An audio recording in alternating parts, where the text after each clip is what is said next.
Hello, amazing, wonderful, energetic ladies and gentlemen. जिंदगी वैसी ही होती है जैसे हम सोचते हैं। जिंदगी वैसी ही होती है जैसी हम सोचते हैं। नजरिया बदलो, नजारे बदल जाते हैं। नजरिया बदलो, नजारे बदल जाते हैं। शिकायतों से बेहतर शुक्रिया कहना सीखो। शिकायतों से बेहतर शुक्रिया कहना सीखो। जिंदगी हल्की हो जाएगी। एक आदमी था, मध्यम वर्ग का आदमी था। उसका अपना सपना था कि अपना खुद का एक घर हो। तो उसने अपने पाई पाई जोड़ के 20 साल पूरा मेहनत किया और अपना एक सपनों का घर बनाया। पूरा परिवार बहुत खुश था। वो घर उनके लिए ईंटों का ढेर नहीं था, वो उनका उम्मीदों का आसमान था। सब लोग के बहुत बड़े सपने थे कि हम उस घर में जाएंगे, खुशियां मनाएंगे, दोस्तों के साथ, रिश्तेदारों के साथ सेलिब्रेशन करेंगे। सब बहुत एक्साइटेड थे, सब बहुत आनंदित थे, सब बहुत उत्साहित थे, सब बहुत जोश में थे। पंडित जी से शुभ मुहूर्त निकाला गया कि कौन से दिन गृह का प्रवेश किया जाए और तारीख तय हो गई।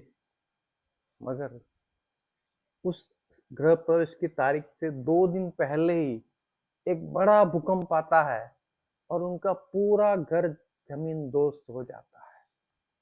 उसके पूरे सपने मिट्टी में मिल जाते हैं। उसकी बरसों की मेहनत, उसके पैसे, सब पूंजी, सब मिट्टी में मिल जाते हैं।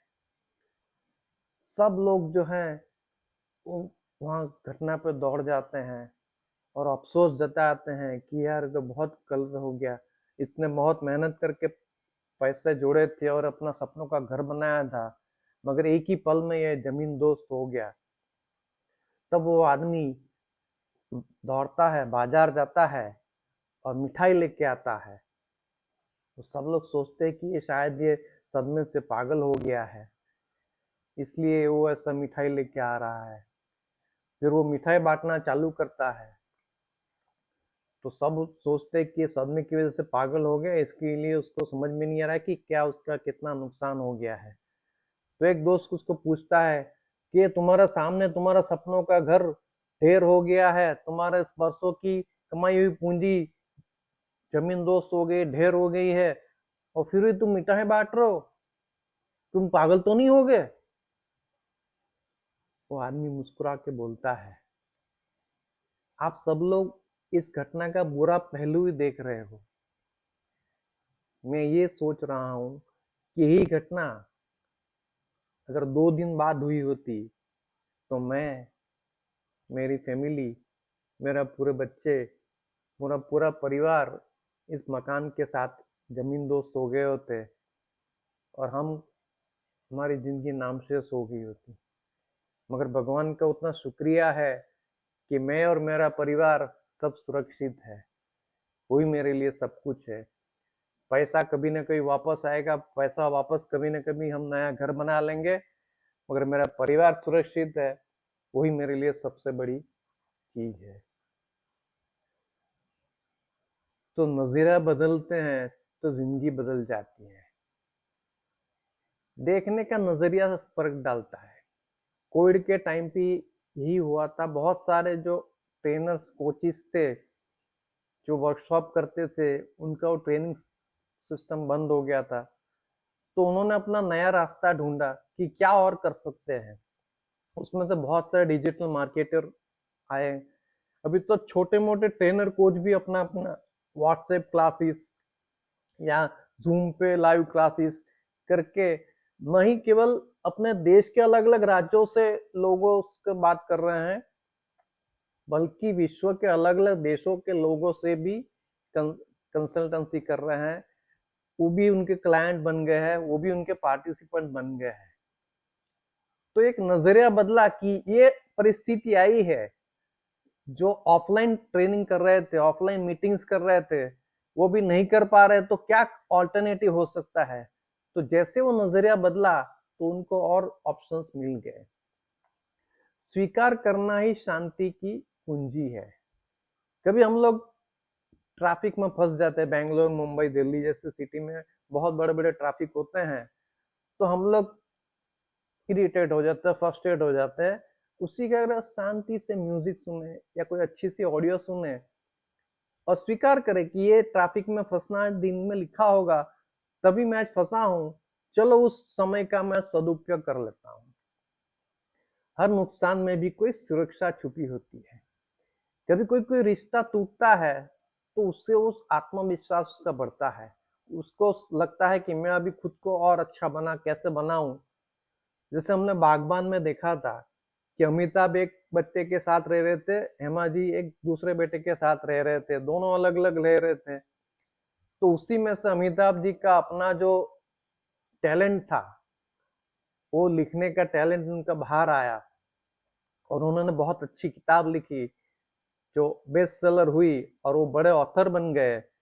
तो ऐसा जो जब नुकसान हुआ उनको, जब रिश्ते अलग हो गए, तो उसी में से उनकी छुपी टैलेंट जो है बाहर आई और वो मशहूर हो गए। सकारात्मक सोच भाग्य नहीं, चुनाव है। जो परिस्थिति बन रही है वो हमारे हाथ में नहीं है, और उसको रिस्पॉन्ड कैसे करना है, प्रतिक्रिया कैसे देनी है, वो हमारे नियंत्रण में है। Our life is 10% of what happens to us, जिसके अंदर हमारा कोई कंट्रोल नहीं है। जो भी परिस्थिति ऐसी 10% वाली है जिसके हमारे ऊपर कोई कंट्रोल नहीं है, but rest 90% of our life is made up of how we respond that 10%। जो 10% घटनाएं हो रही है उसको हम कैसे रिस्पॉन्ड कर रहे हैं, उस पर हमारे 90% जिंदगी निर्भर है। तो 90% जिंदगी हमारे हमारे नियंत्रण में है, हमारे चुनाव में है, हमारे चॉइस के हिसाब से हम कर सकते हैं। स्वीकार्यता ही वह शक्ति है जो हर परिस्थिति में हमें संतुलन रख सकती है। इसने स्वीकार किया कि विधाता का लेख होगा कि मेरा मकान जमींदोज होना था भूकंप से, तो इसलिए वो हो गया है। तो जो हर परिस्थिति को भी आशीर्वाद की तरह देखना समझ जाता है, वो जीवन के किसी भी भूकंप से नहीं डगमगाता। उसने इसको ब्लेसिंग मान लिया कि मेरे परिवार को सुरक्षित रखा है, नहीं तो मेरा परिवार इस भूकंप में मर सकता था, लाइफ उनकी जा सकती थी, उसकी जगह हम सब सुरक्षित है। ये भगवान का आशीर्वाद है। ऐसा उसने आदमी ने समझा, ऐसा उसने सोच रखा, तो वो दोबारा वापस अपना घर बना सकता है। सकारात्मक सोच की सच्ची प्रार्थना है जो हर परिस्थिति को अवसर बना देती है। जो स्वीकारता है वही शांत रहता है, जो शिकायत करता है वो थक जाता है। जो शिकायत करता है वो थक जाता है। अगर ऐसी कोई घटना होती है, उसको स्वीकारने की जगह हम कंप्लेन करने लगे, क्रीप करने लगे, शिकायतें करने लगे, तो वो खाली हम शिकायत कर सकते हैं, परिस्थिति को नहीं बदल सकने वाले हैं। जो घर भूकंप से जमींदोज हो गया है, वो दोबारा तो अपने आप खड़ा नहीं होने वाला है, तो उसको स्वीकारना ही शांत रह सकते हैं। तो कभी ऐसी परिस्थिति आए तो हमें हमारा कंट्रोल में क्या है, कैसे उसको रिस्पॉन्ड करना है, and that will decide 90% of your life. So कभी भी ऐसा भूकंप आपकी जिंदगी में आता है तो उसको स्वीकार कीजिए और उसमें कौन सी ब्लेसिंग्स छुपी हुई है उसको देखिए और उसके ऊपर काम कीजिए और अच्छा ग्रोथ कीजिए और अच्छा डेवलपमेंट कीजिए और आपकी ज़िंदगी को और बेहतर बनाइए। So thank you very much for your patient watching. Thank you, thank you, thank you.